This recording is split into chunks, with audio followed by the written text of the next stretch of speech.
অন্য এটা ভিডিঅ'লৈ আপোনালোক সকলোকে স্বাগতম জনাইছো আৰু এইটো ভিডিঅ'টো অলপ দিয়া পলম হ'ল। এইটো 25 জানুৱাৰী ভিডিঅ' হয়। আমাৰ গাঁৱতে ডিব্ৰুগড় জিলা সাহিত্য সভা 47 সংখ্যক পূৰ্ণাংগ দ্বিবাৰ্ষিক অধিৱেশনৰ মুকলি সভা পাতিছিলে, তাকে অলপমান চাবলৈ গৈছিলোঁ আৰু ভাবিলোঁ আপোনালোককো অলপ দেখাই দিওঁ আৰু কিমানখিনি পাৰোঁ দেখাবলৈ চেষ্টা কৰিম। আপোনালোকে ভিডিঅ'টো সম্পূৰ্ণকৈ চাব। যদি ভিডিঅ'টো চাই ভাল পায় তেনেহ'লে লাইক কমেণ্ট শ্বেয়াৰ কৰি দিব আৰু যদি পোনপ্ৰথমবাৰৰ বাবে মোৰ চেনেলটো চাই আছে তেনেহ'লে ছাবস্ক্ৰাইব কৰি ল'বলৈ নাপাহৰিব আৰু ফেচবুক পেজটো ফ'ল' কৰি ল'বলৈ নাপাহৰিব।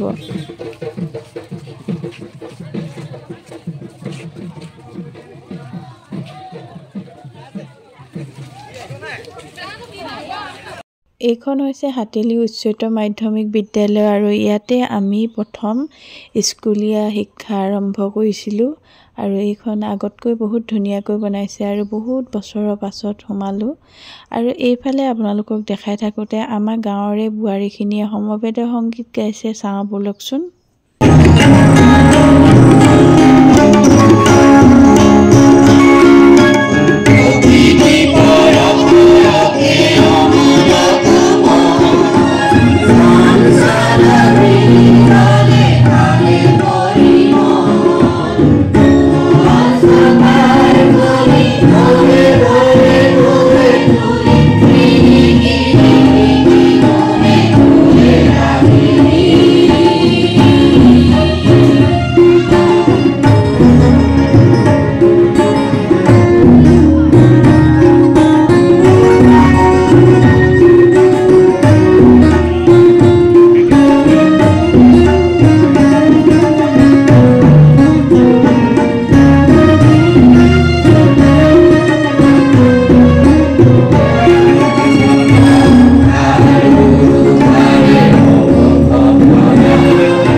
বছৰ আগতে বুজোৱা ভক্তি মাৰ্গৰ মহৎ চিন্তাধাৰাখনে আজিও অসমবাসীৰ হৃদয়ে হৃদয়ে স্পন্দিত হৈ বন্ধিত হৈ আছে আৰু বৰগুৰি দৰে ই অসমবাসীক চিৰকাল মুক্ত হৈ থাকিব আৰু এই সংস্কৃতিৰ ধাৰা পৃথিৱীৰ চিৰকাল প্ৰবাহিত হৈ থাকিব।